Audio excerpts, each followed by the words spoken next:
Morning all, just a quick update. Got quite a bit to skip through, so obviously I'll try to be as quickly as possible and clear as possible. Got a bit of bad news this morning from Hotwood Hall.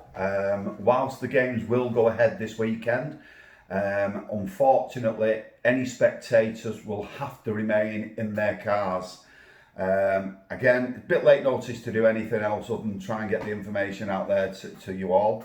But that's the venue that's decided that. It's nothing to do with us in the extent of our decision. Obviously, there'll be further discussions going on this week to see whether or not we can come up with another solution. But at this moment in time, any teams playing at Hotwood Hall, all spectators will have to remain in the cars whilst the games are going on. Fully appreciate that some teams might say, well, I'm not going to do that and this, that and the other. If you're one of those teams affected, then just let me know so I can let the opponents know. And obviously we'll do what we can. But again, apologies in advance, it's beyond our control. Latching on to that, I mean, obviously we know there's further restrictions coming into place from Monday. Obviously, it's not affecting football at this moment in time. However, going on from last weekend, which was our first weekend, there were a few teething problems which we need to address, and obviously there's no point in us addressing it if you're not going to adhere to it. So can you get the information out to your team coaches, to your team parents, and etc., and hopefully we can stop something from happening before it does, or potentially does. One of the big issues we've got is teams turning up 45 minutes prior to a game. And at some instances, you're only playing a 40-minute game and you turn up 45 minutes before. It doesn't make sense, that, to me. And obviously, it goes against everything that we've advised. So please make sure you're not arriving more than 20 minutes before the game. And when you do so, follow the guidelines that have been issued. And they're all on the website, emjfl.com. So, you know, there's no excuse for people not seeing them. As team coaches, it's your responsibility to make sure that your parents adhere to them, okay? The FA will tell you that you're responsible for the conduct and so forth of your parents. So please make sure that they're all familiar with any restrictions that are in place. Like I said, they're on the website, so just check them out. Ultimately, moving forward, or like I said, we've mentioned Hotwood Hall earlier.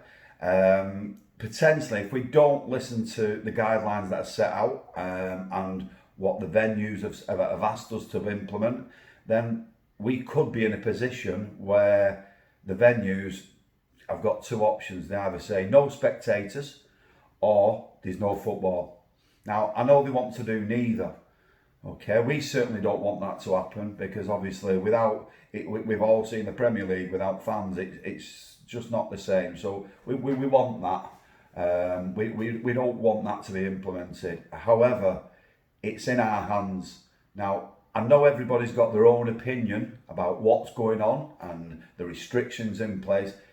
Let's put them opinions to one side, forget about it, and let's just concentrate on one thing that does matter, which is we make sure that we're not responsible for having children's football cancelled at any of our venues. Okay, so if we can, you know, if you're walking into an area that's congested, then wait till it's not congested. Or if someone gets too close to you, then move away. You know, if you're shopping in Asda and someone comes too close to you, you don't push them away. You try and create your own space. So let's use a bit of common sense and work on that. We will be looking at some alternatives, as in one-way systems, to try and alleviate any congestion at certain venues. But for the time being, obviously, I think common sense has got to prevail. And if it doesn't, then like I say, we're going to be ultimately responsible for taking children off pitches. And we've took long enough to get them back playing. So let's work together and put your differences to one side, put your opinions to one side, and just let's create an atmosphere where people feel safe and also the venues are happy with what we're doing. Okay, so that's important. Moving quickly on to 11-a-side, we are a massive shortage with referees at the moment. John and myself have been working to try and recruit referees, but at the moment we're getting a few coming back here and there. Some of the students are coming back to Manchester, so we're picking up here and there. But at this moment in time, we are quite a few games uncovered on Sunday with the 11 aside. We'll do our best to recruit. Unfortunately, if we can't, allocate to a match official, then the FA's guidance is that teams must appoint somebody to act as match official who'll give the full responsibility of being that match official. Not an ideal scenario, not necessarily something that we agree with, but we're unfortunate it's out of our hands at this moment in time. Last but not least, obviously, for those that do attend the venues, enjoy your football. Let the children enjoy your football. We're trying to do things in unprecedented times, and like I say, the challenges ahead of us, it's not going to go away for the foreseeable future, so we've got to try and work with it. So in order for us to do that, then please do follow any guidance that is set out by either the FA, by ourselves, or by the venues. We want the kids to continue to play football, and for that, all we can ask for is your assistance in ensuring that does take place. Okay, thanks very much.